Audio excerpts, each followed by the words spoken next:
हा झालं झालं झालं. मी काय म्हणते, आपण ना उद्या जाऊन इंजेक्शन घेऊन येऊया. ही जखम चिघळायला नको म्हणून उद्या जाऊन डॉक्टरकडे इंजेक्शन घेऊन येऊया. डॉक्टरला कळलं तर ही बातमी बाहेर जाण्याची शक्यता नाकारता येत नाहीये, म्हणजे जामकर पर्यंत हे पोहोचेल. इंजेक्शन घ्यायची काय सुद्धा गरज नाही, एवढी काही मोठी जखम नाही. मग काय जखम मोठी व्हायची वाट बघायची? कशाला वाट बघायची मोठी व्हायची? काय सुद्धा झालेलं नाही. डॉक्टर बिक्टर काय कुत्र्याचा साधा पंज आहे, त्याने काय होत नाही. हो मग ते इंजेक्शन घेतलंच पाहिजे. काय नाही, आपण ना उद्याच डॉक्टरकडे जाऊ आणि इंजेक्शन घेऊन टाकू. अहो माणसाच्या नकाने काय सुद्धा होत नाही. हो सोडा विषय तुम्ही. माणसाच्या नखाने म्हणजे? माणसाळलेलं कुत्र होतं, म्हणजे पाळीव कुत्र होतं ना ते. आता पाळीव कुत्र म्हणजे इंजेक्शन दिलंच असेल त्यांनी, त्याच्यामुळे काय होणार नाही असं म्हणतोय मी.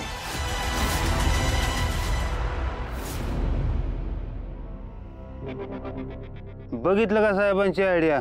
कसं आरोपीला अडकवलं जाईल. आता साहेब आरोपीला पकडून आणतील, उद्या आपला फोटो पेपर मध्ये. फोटो कशाला? चांगले होल्डिंग लावतो तुमचे.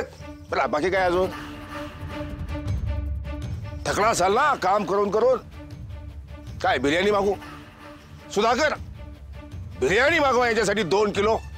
युसलेस. काय चुकलं का साहेब आमचं? लाईटचे स्विच नाही शोधता ना तुम्हाला? चल. हे जबाबदार. ऐका आता, बारीक सारीक तपशील गोळा करा. आपल्या नजरेतून काही सुटता कामा नये. आपण जी अफवा सोडली ना त्याला भुलून तो येणार, पुरावा नष्ट करायचा प्रयत्न करणार. कडे माहिती गोळा करा. तुझा काय साहेब? ते तुम्हाला सोडायला येतो ना घरी? माझ्या घरी मला माहिती आहे. सर्व नंबर 512 कुरोली.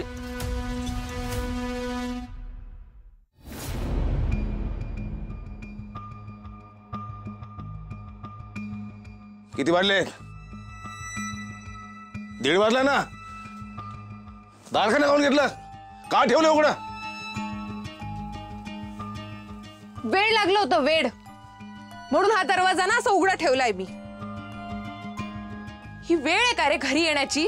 ड्युटीवर होतो, कामात अडकलो होतो. का त्या अख्ख्या पोलीस डिपार्टमेंटचं काम तू एकट्याच्या डोक्यावर घेतलायस का?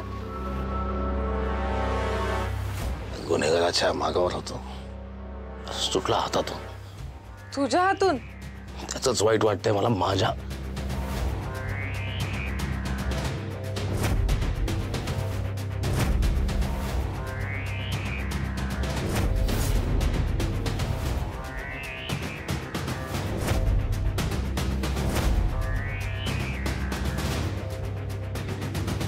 सुटला.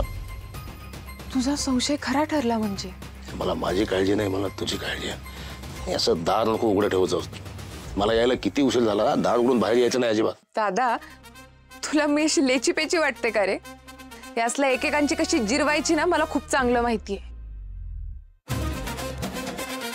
कारण मी पण इन्स्पेक्टर मार्तंड जामकरची बहीण आहे. आणि हे असे एक एक राक्षस जर माझ्या समोर आले तर कसा एकेकाचा वध करते ना ते बघच तू. तुला असंच बळ मिळत राहू. ठीक आहे, मी जेवणाचा ताट वाढते, तू हात पाय धुवून घे.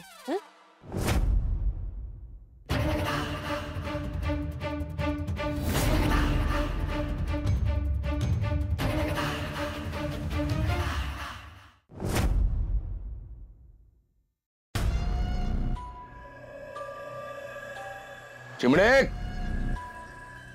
चिमणे आले.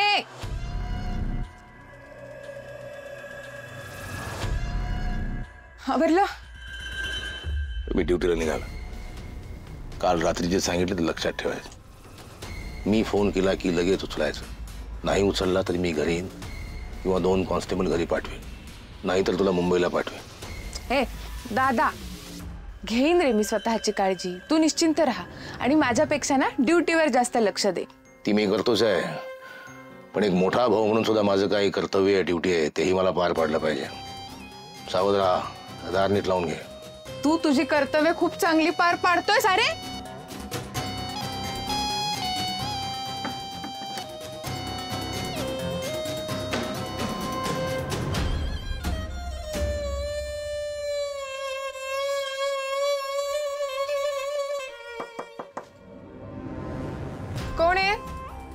मी गोपाळ.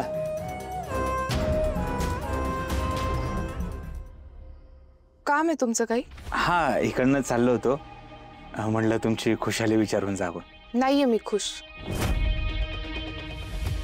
का हो, काय झालं? माझं काही चुकलंय का?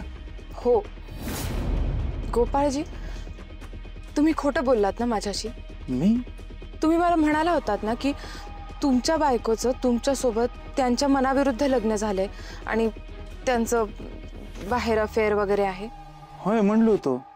पण त्या मला काल म्हणाल्या गोपाळजी की तुम्हा दोघांचं लहानपणी लग्न ठरलेलं आहे. आणि खरं सांगू का, त्यांच्याकडे बघून मला अजिबात असं वाटत नाही की त्यांचं बाहेर अफेअर असेल. त्यांचं खूप मनापासून प्रेम आहे तुमच्यावर. आपलं वाटण्यावर का जग चाललं असतं ना तर बरं झालं असतं.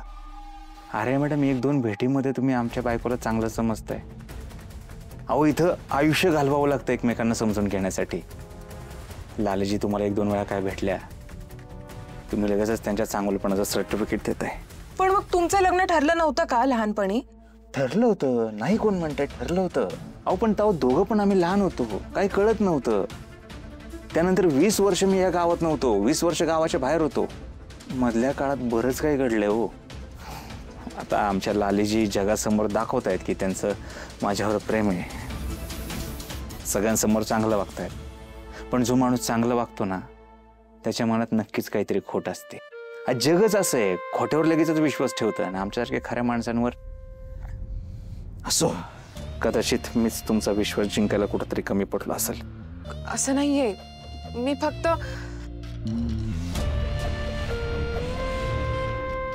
गोपाळजी सॉरी. अहो तुम्ही सॉरी नका म्हणू.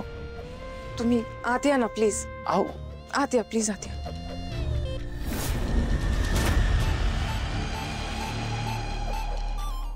अरे मॅडम, एक रिक्वेस्ट बरं का तुम्हाला, तुम्ही सारखं सॉरी म्हणू नका, मलाच असं लाजल्यासारखं होतंय. तुम्ही बसा ना. हा हा, आणि अजून एक गोष्ट, मी काय तुम्हाला इथं सफाई विपाई द्यायला नव्हतं आलो बरं का. तुमची काळजी वाटत होती म्हणून मी इथं आलो. बघितलं ना गावात काय काय चाललंय. हो ना, दादा पण सतत काळजी करत असतो. त्यामुळे तुम्हाला सांगू का, पण आता आपल्याला फार काळ काळजी करावी लागणार नाहीये. म्हणजे?